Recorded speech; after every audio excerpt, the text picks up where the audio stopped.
Greetings. I'm Hoss Turlington, a disabled veteran, retired after 20 years in military service. I'm a father to 4 young children and husband to their mother.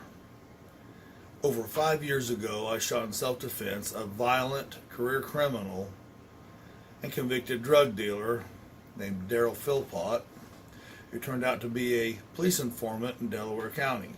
Ever since that time, I've had a 10-year prison sentence hanging over my head. My docket is set for the 22nd of July 2019, 10 o'clock in the morning at the Delaware County Courthouse in Jay. Veterans appreciate the support when people tell us they appreciate our service. However, if you really mean that, I'm asking you to hear me out, and I will prove to you beyond a reasonable doubt that the career criminal is the aggressor in my case, and the retired military man and family man is the victim. I'll also prove to you beyond a reasonable doubt that Sheriff Harlan Moore purposely misled the public, which are potential jurors, when he discussed the case with journalists following my arrest, and his sidekick, Deputy Melvin Gale Wells, purposely misled the magistrate and the district attorney in his probable cause affidavit, in which he withheld exculpatory evidence in multiple instances and altered witness testimony. Keep in mind, as you're hearing me out, that if you live in Oklahoma's Delaware or Ottawa counties, otherwise known as the 13th Judicial District, what happened to me can happen to you. My farm, Hoss Turlington's Bee and Goat Farm, is located 20 miles outside Jay, Oklahoma, and 4 miles from the borders of Oklahoma, Arkansas, and Missouri. In addition to running my farm with my wife and 4 young children, I'm the proprietor of First Family's Research and Security. I'm certified Oklahoma private investigator and a former law enforcement officer, and as I stated earlier, a disabled veteran retired after 20 years in the military.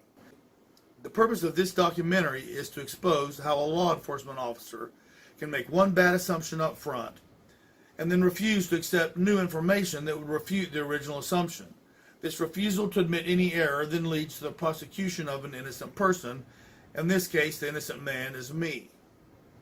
The bottom line is the sheriff wouldn't have found the probable cause he needed to order my arrest had the lead investigator, Gale Wells, not concealed and altered evidence in his probable cause affidavit.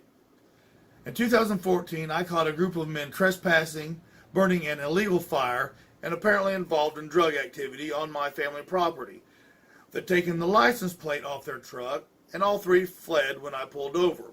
One of them, a convicted drug dealer with a rap sheet of dangerous and violent convictions spanning over 30 years. Daryl Philpott called me a punk motherfucker and assaulted me with a glass bottle. I shot him once in the leg, downward, away from his vital organs, from about an arm's length away in self-defense. After I shot the convicted drug dealer, Philpott, in self-defense, I called 911 to get him an ambulance, and then I called the Delaware County Sheriff's Office, told them about the shooting, and that I was coming into town to make a statement. I called the police and reported the incident, but notably, the multiple felon Philpott did not call the police. Instead of going straight to the nearest emergency room, Philpott had his accomplices first take him to his cousin's house to change clothes, then take him to a hospital in another state. This is amazing. Imagine being shot and instead of immediately seeking medical attention, deciding to go to someone's house to change clothes and then go to another state to the emergency room. A reasonable person would ask why Philpott would change clothes before seeing any authorities. By the time Philpott reached the hospital, Deputy Melvin Gale Wells had taken over the investigation.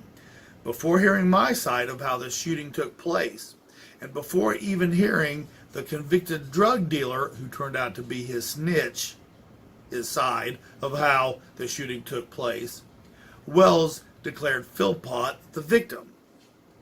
Wells then proceeded to conduct a bizarre 40-minute interview throughout which Wells giggled, cooed, and fawned over Philpott, complimenting Philpott on his body parts, holding his hand, feeding him optimal answers, ignoring self-incriminating answers, and otherwise violating police procedures, such as failing to order a toxicology report on the convicted drug dealer, who had just admitted to Deputy Wells they'd been drinking earlier that evening, and admitting to hospital staff that he was an alcoholic and a drug abuser. In the preliminary trial, a year and a half later, Philpott confessed to drinking whiskey earlier in the day of the trespass and drinking between a half pint to a pint of whiskey en route to the emergency room. And he told Detective Wells the night of the interview that he threw his whiskey bottle into the stove after finishing it off. So if he threw one in the stove after finishing it off, and then he admitted to drinking en route to the emergency room, he was on at least his second bottle of whiskey. So, Philpott was drunk at the very least when he gave his interview. Everything that follows shows how one law enforcement officer shaped an investigation for a predetermined outcome, coached witnesses, withheld exculpatory evidence, and knowingly or recklessly misled the magistrate and the district attorney in his probable cause affidavit, leading to a decision from the district attorney to prosecute me. Of course, the district attorney was presented with a manipulated set of facts, so he did not make an informed decision.